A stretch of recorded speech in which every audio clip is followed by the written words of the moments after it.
Georges Goma. Une civilisation brillante à travers une organisation politique remarquable et aussi une vie politique assez élaborée. Bon matin, Georges. Bon matin, Jessica. Ça va bien ? Ben, je vais bien, merci. Et toi ? Ça va très bien. Alors, est-ce que ça se bouscule dans l'actualité africaine ? Ça se bouscule dans l'actualité africaine assez rapidement. On est toujours sur l'actualité de Obama. Rapidement, vous savez que Obama a été à l'initiative d'un programme très ambitieux pour les jeunes Africains qu'il appelait YALI. Alors, YALI, c'est Young African Leaders Initiative, propulsée par Obama, et le principe de fond, c'est de former des jeunes Africains aux États-Unis, au management et au leadership américain. Cette initiative a été lancée depuis maintenant 3 ans maintenant, et figure-toi, Jessica, que avant-hier, c'était lundi le 3, la première cuvée de ces jeunes leaders africains a eu sa première formation qui se termine très très bientôt. La première cuvée. Et ces jeunes vont rentrer en Afrique et essayer, n'est-ce pas, d'impulser, n'est-ce pas, cette culture du leadership et du management africain. Et à ce moment-là, je vais rendre hommage à un jeune originaire du Congo-Brazzaville qui s'appelle Averti Nzoyi, qui est donc de mon pays, qui a été choisi parmi ces rares jeunes qu'on a sélectionnés pour cette première cuvée. On a regardé les photos, ils ont rencontré finalement Barack Obama le lundi. Alors c'était l'apothéose. C'était l'apothéose, et figure-toi encore que ce jeune Averti Nzoyi, en 2008, sans le savoir, avait créé une entreprise de communication et avait rendu hommage au président Obama sans savoir que quelques années après, il ferait partie de la première cuvée, n'est-ce pas, de ces jeunes Africains qui venaient à Yali, aux États-Unis. Alors, il fallait le voir. Il était tout en émotion pendant la rencontre avec le président Barack Obama, et je crois que c'était un grand jour pour lui et un grand jour pour le Congo également, parce que ces jeunes premiers-là vont être ceux qui vont tirer, n'est-ce pas, l'Afrique dans le sens du leadership et du management. Donc c'est une bonne chose en tout cas. C'est une très très bonne chose, et on va enchaîner rapidement, je sais qu'on n'a pas assez de temps pour aujourd'hui.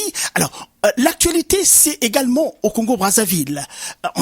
Jessica, tu te rappelles que la dernière fois, j'avais dit que le président Sassou Nguesso était toujours embarqué dans son désir effréné de vouloir changer la constitution pour rester éternellement au pouvoir. Ce qui est illégal, il faut le rappeler. Ce qui est illégal, il faut le rappeler, très bien de l'avoir rappelé, mais le problème, c'est que il est dans une démarche qui ne va rien donner, parce qu'il parle d'un consensus qui était atteint après son fameux dialogue de CBT, qui n'a été une réunion de son propre parti, puisque l'opposition n'y était pas.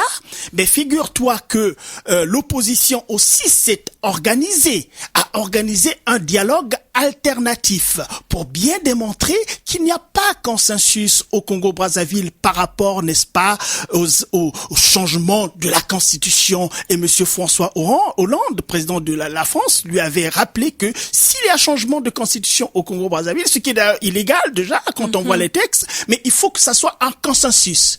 Et il n'y a pas de consensus à ce niveau-là. Faut juste rappeler qu'est-ce qu'un consensus ? Le consensus, c'est se tomber d'accord. Tout simplement. C'est un accord. C'est un accord entre ceux qui sont au pouvoir et ceux qui sont dans l'opposition. C'est-à-dire que on a dit que la constitution d'un pays était un texte sacré, qu'on peut pas toucher à une constitution n'importe comment.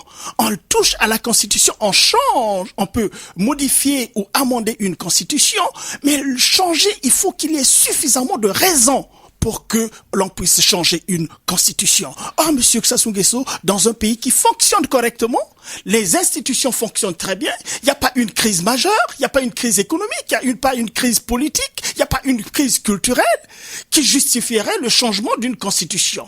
Et il se lève comme ça là pour vouloir changer cette constitution. Mais est-ce que justement lui n'apporte pas l'argument inverse que oui, il y a une crise politique, il y a une crise... Mais il n'y en a pas, puis il y a la crise politique, mais ça se peut-être voit, que lui affirme l'inverse. Lui affirme l'inverse, alors à ce moment moment-là. Tout se passe dans sa tête, mais nous sommes dans un jeu politique où les acteurs politiques sont là. Il n'y a pas de crise politique au Congo-Brazzaville. Et figure-toi, ce qui est important de dire à ce moment-là, Jessica, c'est de comprendre qu'au sein même de la législature de M. Sassou, c'est-à-dire de son gouvernement, il y a beaucoup de personnes qui sont avec lui, qui sont désolidarisées et qui n'ont pas participé, n'est-ce pas, au dialogue de Sibiti, au monologue de Sibiti, et qui ont soutenu la perspective de l'opposition à aller vers, je te rappelle, je t'avais parlé du FROCAD, le Front républicain pour le respect de l'ordre constitutionnel et de l'alternance démocratique au Congo. Voilà, ce sont ces gens-là qui sont sur les textes, qui sont donc dans la légalité la plus substantielle qui soit. Et pour démontrer à M. Sassou Nguesso qu'il est en train de violer sa propre constitution. Et figure-toi que ceux qui sont dans le gouvernement de M. Sassou Nguesso et qui sont contre le changement de la constitution, qui ont rejoint le FROCAD, ils ont, après le dialogue alternatif avec l'opposition, ils ont créé ce qu'ils appellent l'initiative pour la démocratie au Congo, l'IDC. Mais cette démarche des personnes qui ont été avec Monsieur Sassou Nguesso, le président, et qui créent autre chose, est assez périlleuse. Alors, il faut prendre cette initiative avec beaucoup de parcimonie. Pourquoi est-ce que eux, ils se désolidarisent du FROCAD alors? Pourquoi ne pas aller renforcer le FROCAD et ils créent une entité qui est composée des personnes qui sont venues avec Monsieur Sassou Nguesso, qui sont dans le gouvernement de Monsieur Sassou Nguesso et qui sont contre le changement de la Constitution. On a bien peur quand même. Ça peut être une bonne chose si on arrive à atteindre le but essentiel qui est que Monsieur Sassou Nguesso puisse respecter la Constitution. Donc voilà l'actualité au Congo-Brazzaville, c'est celle-là. Bon, alors ça fait quand même bien le tour de la question, mais on voit que chaque semaine, ce sont les mêmes problématiques qui reviennent. Mêmes problématiques qui reviennent. Ben oui, on essaie de suivre un peu cela. Voilà. Il nous reste 2 minutes. Est-ce que tu as quelque chose 2 minutes seulement. Ben attends, mais autant, tu sais, on allait continuer un peu avec les aliments de base en Afrique de l'Ouest. J'avais sélectionné un certain nombre de choses, mais en 2 minutes. On va en parler la semaine prochaine, de toute façon. Ouvrir cela. Quel aliment avais-tu choisi en 2 mots? En 2 mots, j'avais choisi le sorgho et le mil. Le sorgho et le mil font partie, en fait, d'une alimentation à base de céréales. Et l'Afrique de l'Ouest est bien, n'est-ce pas, reconnue comme utilisant un peu les céréales qui ont en profil une consommation calorifique essentielle dans cette alimentation globale de l'Afrique de l'Ouest. Donc quand on parle d'Afrique de l'Ouest, naturellement on voit le Bénin, le Burkina Faso, la Côte d'Ivoire, le Mali, le Niger, le Sénégal et le Togo. Voilà ces pays-là qui ont ça comme couvre quand même pas base. mal de pays. Hein. Ah oui, ça couvre pas mal de pays et on va voir très bien que la semaine prochaine, alors franchement...